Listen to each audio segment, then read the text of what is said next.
नमस्कार। आज इस नए विश्लेषण में हम पिछले लगभग 50 सालों के आंकड़ों पर आधारित एक ऐसी रिपोर्ट को समझेंगे जो सीधे भारत के सिस्टम में मौजूद भ्रष्टाचार और घोटाले के पूरे ढांचे पर रोशनी डालती है। 1980 से लेकर 2026 तक के इन फिगर्स को पूरी तरह निष्पक्ष होकर देखेंगे कि आखिर इन दशकों में घोटाला करने का तरीका और उसका असर आखिर कैसे बदला है। चलिए शुरू करते हैं। तो इस विश्लेषण का रोडमैप काफी क्लियर है। पहले हम भारत में भ्रष्टाचार की वर्तमान स्थिति देखेंगे, फिर बात होगी राजनीतिक महाघोटालों की, वित्तीय धोखाधड़ी की, 2026 के नए साइबर खतरे की और आखिर में इस पूरे सिस्टम के पैटर्न्स को समझेंगे। तो आइए सबसे पहले बात करते हैं भ्रष्टाचार की वर्तमान स्थिति की। अगर हम ट्रांसपेरेंसी इंटरनेशनल के 2025 करप्शन परसेप्शन इंडेक्स पर नजर डालें तो इस रिपोर्ट के मुताबिक 180 देशों की लिस्ट में भारत 91st रैंक पर है। अब ये सिर्फ एक नंबर नहीं है, बल्कि जमीन पर चल रही कहानी का एक बड़ा इशारा है। इसी इंडेक्स में 100 में से सिर्फ 38 का स्कोर दिखाता है कि स्थिति सच में कितनी गंभीर है। स्रोत जोर देकर समझाता है कि ये लो स्कोर उन लाखों लोगों के टूटते सपनों का प्रतीक है जो अपनी मेहनत और मेरिट से आगे बढ़ना चाहते हैं, पर सिस्टम की खामियों की वजह से उन्हें आगे बढ़ने का मौका मिल ही नहीं पाता। और इसी खामी को बेहतर समझने के लिए चलते हैं हमारे अगले हिस्से पर, जहां हम पिछले कुछ दशकों के उन राजनीतिक महाघोटालों को देखेंगे जिन्होंने पूरे देश को हिलाकर रख दिया। इस टेबल को देखकर इन घोटाले के फाइनेंशियल स्केल का अंदाजा लगाना हैरान कर देने वाला है। 1980 के दशक में बोफोर्स में 64 करोड़ की किकबैक से बात शुरू होती है। फिर 1992 का 4000 करोड़ का हर्षद मेहता स्कैम आता है। बात यहीं नहीं रुकी। 2008 में 1.76 लाख करोड़ का 2G स्पेक्ट्रम मुद्दा, 2010 में कॉमनवेल्थ गेम्स में खर्च हुए 70,000 करोड़ और फिर 2012 का 1.86 लाख करोड़ का कोलगेट। ये आंकड़े साफ साफ दिखाते हैं कि देश की अर्थव्यवस्था को कितने बड़े पैमाने पर चोट पहुंचाई गई है। अब इन बड़े आंकड़ों से थोड़ा हटकर एक ग्राउंड लेवल उदाहरण देखते हैं। 2010 कॉमनवेल्थ गेम्स का केस बड़ा दिलचस्प है। रिपोर्ट बताती है कि एक आम ट्रेडमिल जो मार्केट में शायद 60,000 रुपए की मिलती थी, उसके लिए 9 लाख रुपए का बिल बनाया गया। यहां तक कि 40 रुपए के टॉयलेट पेपर रोल का दाम 4,000 रुपए दिखाया गया। सोचने वाली बात यह है कि बुनियादी चीजों पर कितना भयंकर मार्कअप लगाया गया था। लेकिन इस पूरे मुद्दे का सबसे चौंकाने वाला पहलू क्या है? स्रोत पॉइंट आउट करता है कि इतने मैसिव नुकसान और एक दशक से भी लंबी जांच के बाद हुआ क्या? 2017 से 2026 के बीच लगातार एक्विटल्स यानी बरी होने और क्लोज्ड केसेस की एक बाढ़ सी आ गई।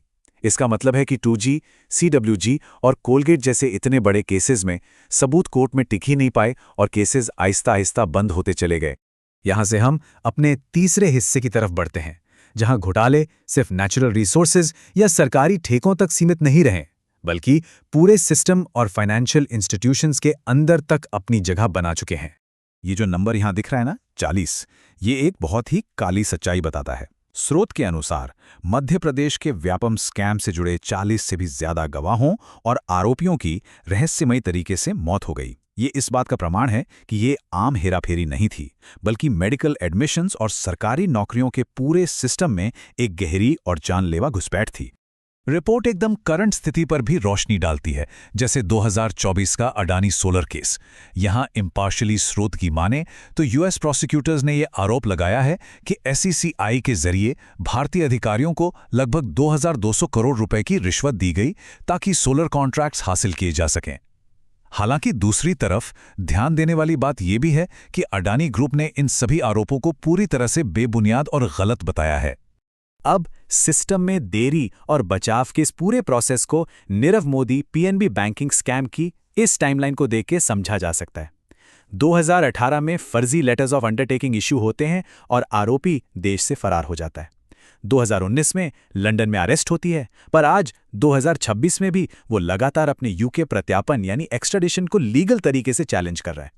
इंसाफ कितना लंबा खिंच सकता है, ये उसका एक बहुत क्लियर एग्जाम्पल है। और अगर ठीक से फाइनेंशियल हकीकत देखें तो गैप और भी शॉकिंग लगता है। इस बैंकिंग फ्रॉड में सिस्टम से 11,400 करोड़ रुपए निकाल लिए गए, पर 2026 तक वापस कितने आए? सिर्फ 2,500 करोड़ रुपए। बाकी का जो इतना बड़ा हिस्सा है वो सीधा सिस्टम का एक परमानेंट नुकसान बनकर रह गया। तो इन सभी पुराने और बड़े केसेस को देखने के बाद रिपोर्ट एक बहुत ही अहम सवाल हमारे सामने रखती है 2026 में आखिर भ्रष्टाचार कैसा दिखता है? क्योंकि अब मुद्दा बदल गया है। अब टारगेट सिर्फ सिस्टम या सरकार नहीं, बल्कि डायरेक्टली एक आम इंसान की पॉकेट है। और इस नए खतरे को समझने के लिए चौथे हिस्से पर चलते हैं, 2026 का साइबर खतरा। स्रोत चेतावनी देता है कि अब भ्रष्टाचार सीधा हमारे फोन्स तक आ चुका है। इसके स्टेप्स बहुत ही साफ और डेंजरस हैं। पहला स्टेप, बैंक या टेलीकॉम सेक्टर के अंदर बैठे कुछ भ्रष्ट लोग आम जनता का केवाईसी डेटा एक्सेस कर लेते हैं। दूसरा स्टेप, इस प्राइवेट डेटा को बड़े फ्रॉड सिंडिकेट्स को बेच दिया जाता है। और तीसरा और आखिरी स्टेप, टारगेटेड ओटीपीज और लिंक्स का इस्तेमाल करके लोगों के बैंक अकाउंट्स मिनटों में खाली हो जाते हैं। ये आज के दौर का एक रिटेल लेवल का भ्रष्टाचार है, जिससे बच पाना लगभग नामुमकिन सा हो गया है। तो इन सभी बातों को मिलाकर देखने पर सिस्टम के बारे में आखिर क्या समझ आता है? चलिए आखिरी हिस्से में इन पैटर्न्स को डिकोड करते हैं। इन 50 सालों की हिस्ट्री से रिपोर्ट 4 बड़े स्ट्रक्चरल पैटर्न्स निकलकर सामने लाती है। पहला पैटर्न यह है कि जांच एजेंसीज बड़े केसेस में सबूत कोर्ट में साबित करने में लगातार नाकाम रहती हैं। दूसरा, केसेस को इतने सालों तक खींचा जाता है कि वक्त के साथ सबूत और गवाह दोनों ऑटोमैटिकली कमजोर पड़ जाते हैं। तीसरा, सिस्टम की कॉम्प्लेक्सिटीज का फायदा उठाकर असली और ताकतवर लोग आसानी से निकल जाते हैं। और चौथा और सबसे दर्दनाक पैटर्न यह है कि इस पूरे खराब सिस्टम का सबसे ज्यादा बोझ और पीड़ा हमेशा एक आम नागरिक को ही उठानी पड़ती है। पर इस निराशा के बीच स्रोत एक उम्मीद की किरण जरूर छोड़ता है। उनका मानना है कि भ्रष्टाचार का सबसे बड़ा दुश्मन जागरूकता है, यानी राइट टू इन्फॉर्मेशन या आरटीआई जैसे कानून और आपस में एक दूसरे को अवेयर रखना, यही एकमात्र हथियार है इस सिस्टम को ठीक करने का। पब्लिक विजिलेंस से ही सिस्टम में बदलाव लाया जा सकता है। और इसी के साथ हमारा ये विश्लेषण पूरा होता है। लेकिन स्रोत के इस डेटा को समझने के बाद एक बड़ा बेचैन करने वाला सवाल पीछे छूट जाता है। जैसे जैसे घोटाले बड़े नेताओं की रिश्वतखोरी से शिफ्ट होकर सीधे हमारे निजी डिजिटल अकाउंट्स को निशाना बना रहे हैं, क्या मौजूदा सिस्टम की सुरक्षा प्रणाली सच में आज के वक्त में कुछ काम कर भी रही है? यह अपने आप में एक गंभीर मुद्दा है जिस पर विचार करना बहुत जरूरी हो जाता है। इस विश्लेषण से जुड़ने के लिए धन्यवाद।